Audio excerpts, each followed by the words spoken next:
it's Minnie. Welcome to my channel, Happy Fit Natural. Today I want to share with you my library haul. I go to the library a couple of times a week. I'm always picking up or dropping off books. I'm so excited when it comes to going to the library. I cannot house all the books that I want to read, so I really frequent my library a lot, and I just love it. So I want to share with you the books that I picked up from the library. I also want to find out what books you are reading, because it gives me so much knowledge about other books that are out there that I would not have come across unless you actually tell me about them. So make sure you put it down in the comment section what book you are reading for this week or the upcoming months. I would really be interested to know. Now, the first book that I picked up is Disgruntled, and this is by Asali Solomon. This book, my husband mentioned it to me twice now, and I went ahead and picked it up from the library because it was on the shelf, and I didn't have to put a hold on it. And he said they were talking to the author on NPR. My husband is a big NPR fan, so they were talking to the author, and he's really interested in listening to the audiobook of this, but I don't think they have an audiobook of this yet. But to give just a little excerpt about what it's about, Kenya Curtis is only 8, but she's old enough to know she's different, even if she can't put her finger on how or why. After all, she looks just like her other students in her mostly black 4th grade class in West Philadelphia. Maybe it's because she celebrates Kwanzaa, or because she's not allowed to recite the Pledge of Allegiance.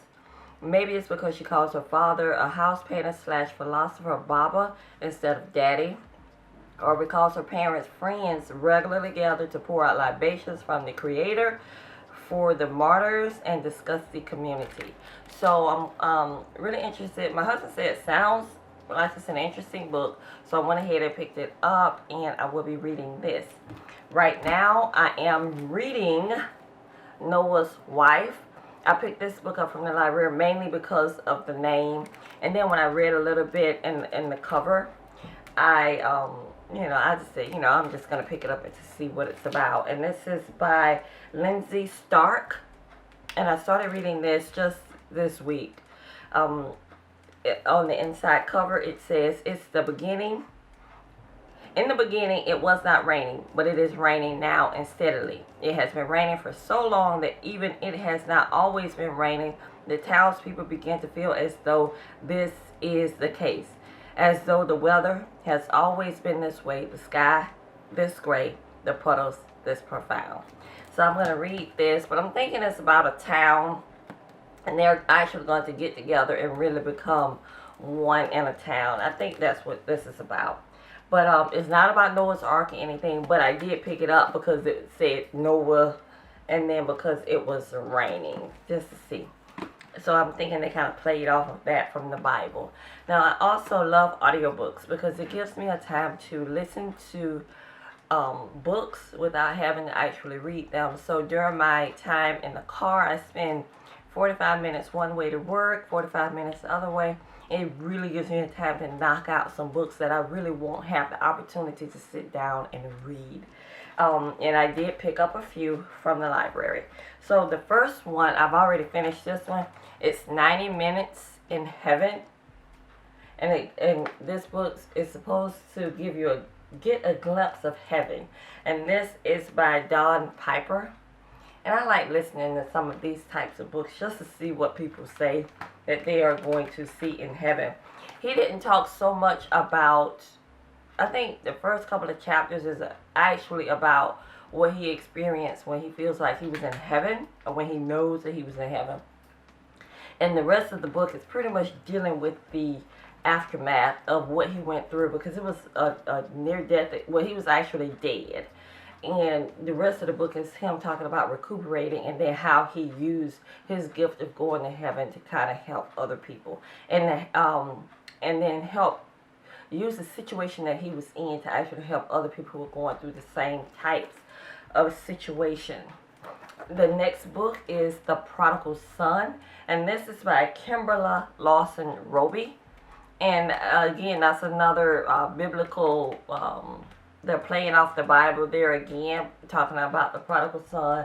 I'm not quite sure what this one is going to be about, but I know Kimberla, Lawson, Roby, she writes a lot about the African American church, things that's going on in there, and the people who actually go to the African American churches.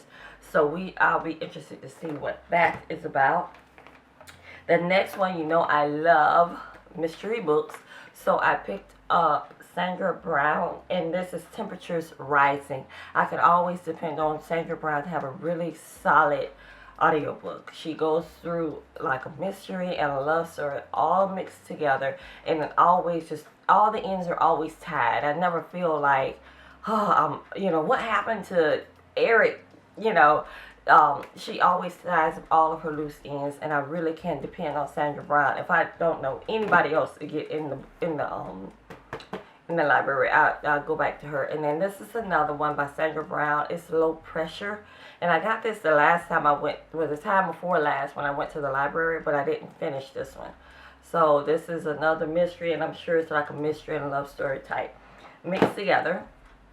And then I picked up Timothy Keller, and the name of it is Prayer, and it is experiencing awe and intimacy with God. You know, a lot of times people just say, pray about it, pray about it, pray about it, but you never actually learn how to pray.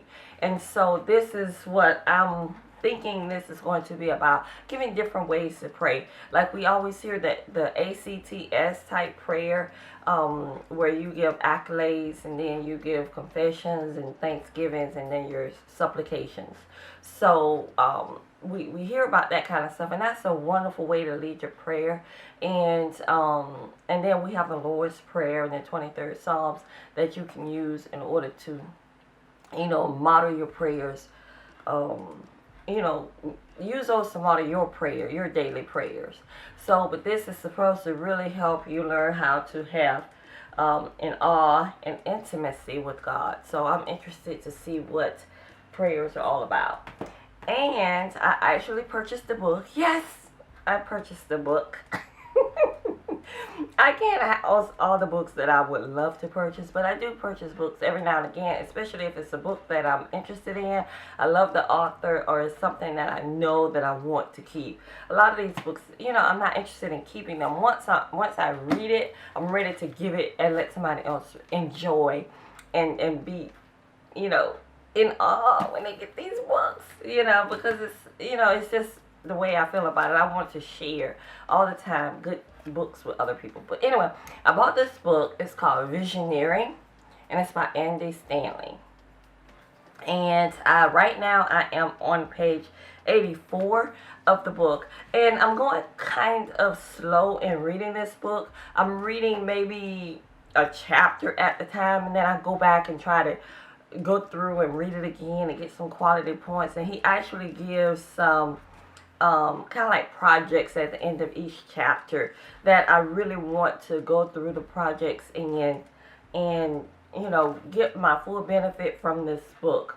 But it is Visioneering, and it's talking about getting God's vision for your life, or realizing God's vision for your life, and actually following through to be able to do the things that God will have you to do. So that is my library haul right there. I love it. I actually take my bag with me to the library and so I can get as many books as I can get, because I just love books. But make sure you let me know what you're reading down in the comment section. I'd really be interested to know, and I will talk with y'all later. Bye.